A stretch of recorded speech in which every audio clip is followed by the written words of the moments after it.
Bonjour à tous, j'espère que vous allez bien. Aujourd'hui, je vous retrouve pour de nouvelles aventures de teinture et on va tester un truc que je n'ai personnellement jamais testé mais qu'on m'a fortement recommandé.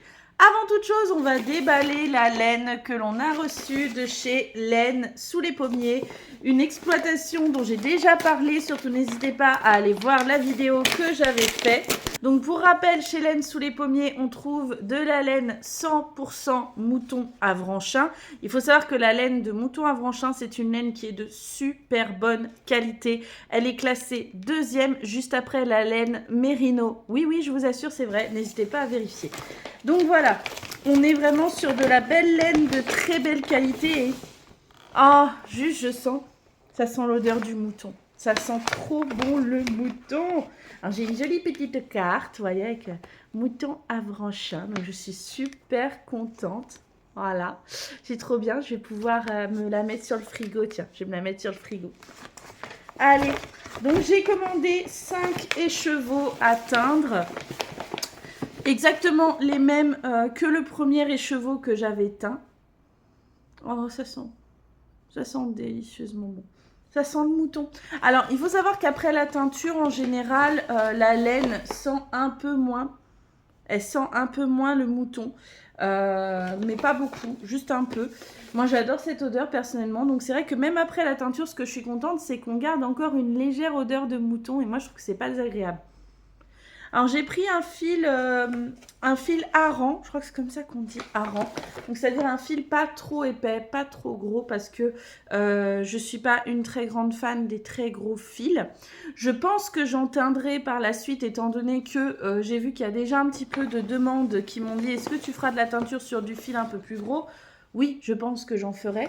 C'est juste que pour débuter, j'aime mieux débuter avec des fils avec lesquels je me sens à l'aise. Ce que j'aime beaucoup aussi dans cette laine, c'est que sans être teinte, elle a des petits effets un peu mouchetés en fait. Ça, moi j'aime bien, je trouve que c'est hyper chouette.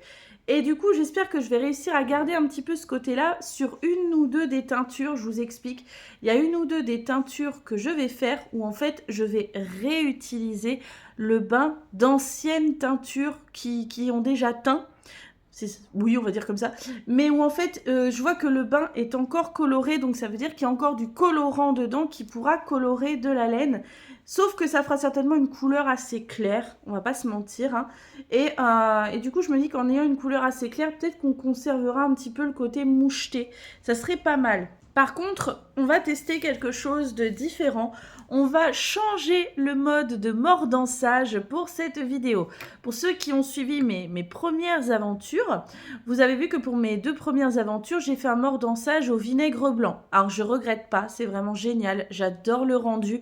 En plus, c'est ultra respectueux de l'environnement, donc c'est absolument fabuleux. Sauf que le mordançage avec le vinaigre, enfin l'utilisation générale du vinaigre dans la teinture, ça a tendance à éclaircir les couleurs. Donc on va changer, on va faire un mordançage à la poudre d'Alain. La poudre d'Alain, c'est un mordant qui est recommandé pour être assez neutre, voire pour foncer même certaines couleurs, les rendre plus foncées. Donc j'ai vraiment hâte de voir le rendu, de voir comment ça va faire, comment la teinture va se comporter, dirons-nous, par rapport au mordançage au vinaigre. J'ai hâte de voir ça.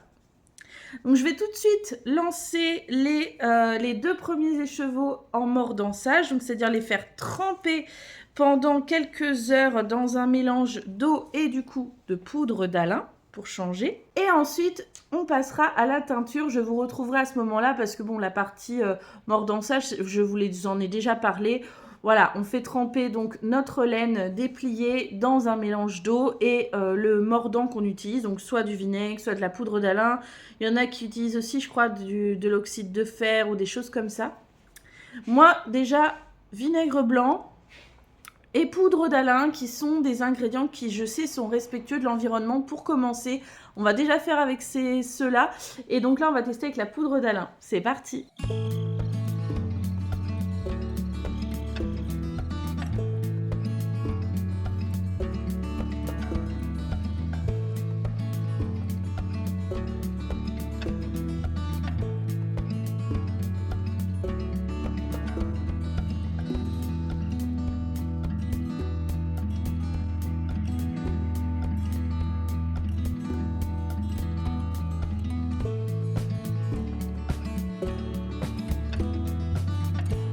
C'est parti, j'ai mis une première teinture à chauffer.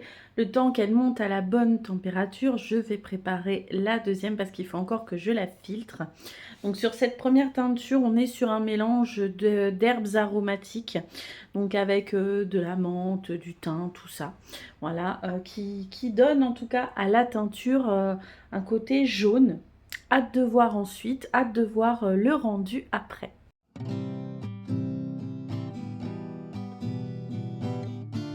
Bon, je trouve que sur cette teinture, on voit pas bien sur l'image le fait que la teinture est jaune, mais elle est jaune. Elle est d'un jaune assez pâle quand même, mais elle est bien jaune. J'ai hâte de voir le rendu et surtout, il y a un truc que je kiffe là sur cette teinture, c'est que ça sent la menthe. Parce qu'il y a plusieurs ingrédients naturels que j'ai mis dedans. J'ai fait un mix avec des épluchures, des herbes et tout. Et notamment, j'ai mis pas mal de feuilles de menthe qui étaient séchées depuis longtemps dans ma cuisine. Ça sent la menthe, ça sent trop bon. Ça sent trop bon. Là j'ai l'impression que c'est du thé à la menthe, quoi, qui se diffuse dans ma cuisine. C'est hyper agréable. Alors, je viens de mettre la deuxième teinture à cuire. Ah là, la couleur, elle devrait se voir un peu plus, hein, je vais vous montrer. Alors là, je suis sur un phénomène que je trouve incroyable. Alors désolée, il y a le bruit de mon lave-vaisselle. La teinture semble devenir bleu nuit. Alors qu'à la base, elle était violette. Comment dire? J'ai hâte de voir le résultat après. Alors c'est parti pour le rinçage et l'essorage donc des deux premiers coloris. Donc on a une couleur qui a tourné au bleu nuit et une couleur qui m'a l'air d'être un jaune assez pâle. Donc voilà. Je vais commencer par le coloris bleu nuit et surtout je vais faire un truc différent. Je vais faire 2 rinçages. J'ai préparé 2 seaux du coup pour rincer parce que je me dis que cette couleur qui est très intense et très bleu nuit, elle risque de dégorger au premier rinçage, ce qui est tout à fait normal. Donc je vais faire 2 rinçages. Je trouve que c'est mieux, c'est préférable. Par contre, ce qui est bien, c'est que l'eau pour la teinture bleu nuit, elle est encore teintée. On voit qu'il y a encore de la teinture dedans, bleu nuit justement. Donc je vais la garder, je vais la mettre de côté pour des prochaines teintures. Comme vous pouvez le voir, j'ai préparé 2 seaux pour le rinçage. On va commencer avec celui-là et ensuite celui-là. Et voilà.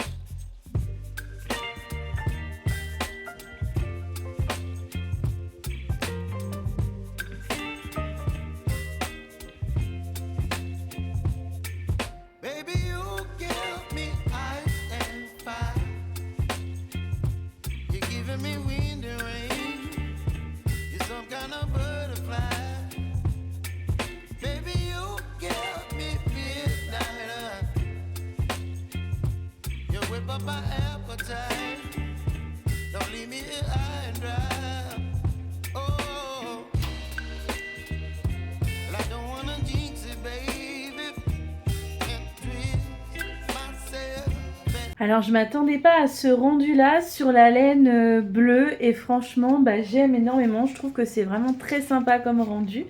Maintenant je vais m'occuper de la laine jaune. J'ai hâte de voir du coup comment ça va être quand elle va sortir. Et j'ai hâte après quand ils seront secs ces écheveaux de voir la couleur définitive. Parce que la couleur définitive se voit surtout après le séchage.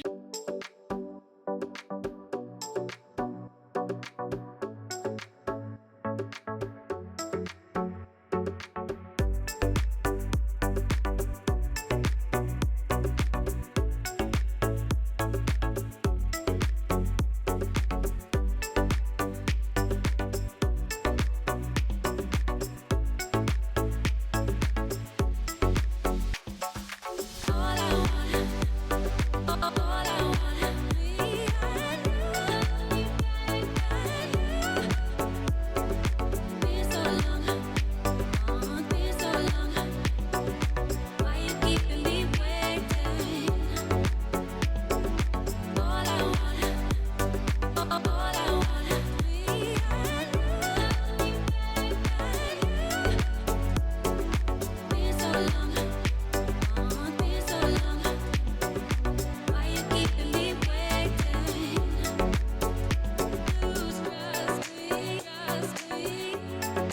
Alors c'est parti pour de nouvelles couleurs, mais cette fois-ci je vous ai gardé la surprise jusqu'au bout. Je ne vous ai pas montré la cuisson. Pourquoi? Parce que pour l'une de ces couleurs, j'ai utilisé le bain qui m'a servi à 2 anciennes teintures. En fait, 2 teintures, celle bisous de chou et celle de petite gourmandise. Donc, il restait du bain de ces 2 teintures, hein. L'eau était encore bien colorée, en fait, de ces 2 bains. Du coup, j'avais mis de côté. Je les ai mélangées toutes les deux dans ma marmite pour faire ce nouveau coloris que je vais vous dévoiler. Et à côté, j'ai fait un autre coloris un petit peu orangé que je vais vous dévoiler également en même temps. Alors, étant donné qu'on est sur une teinture qui semble encore une fois assez sombre, assez gorgée, j'ai préparé 2 bains de rinçage. Un bain de rinçage juste de l'eau froide et un bain de rinçage avec de l'Eucalan, la lessive exprès pour la laine sans rinçage, voilà. Et on va tout de suite procéder au rinçage et à l'essorage.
Et maintenant, nous passons au coloris orange. Là, je fais un seul bain de rinçage avec de l'Eucalan.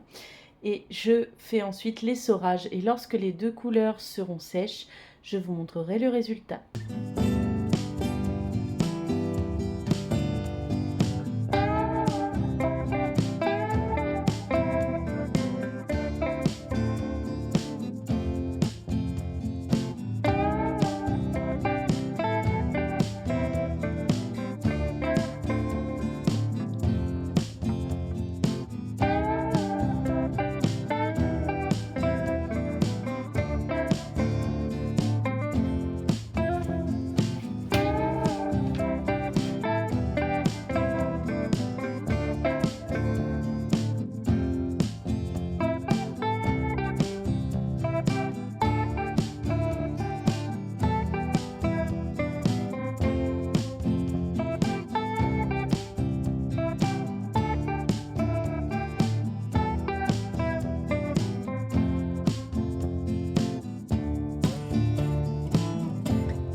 Je vous montre de près à quoi ressemblait la laine avant la teinture.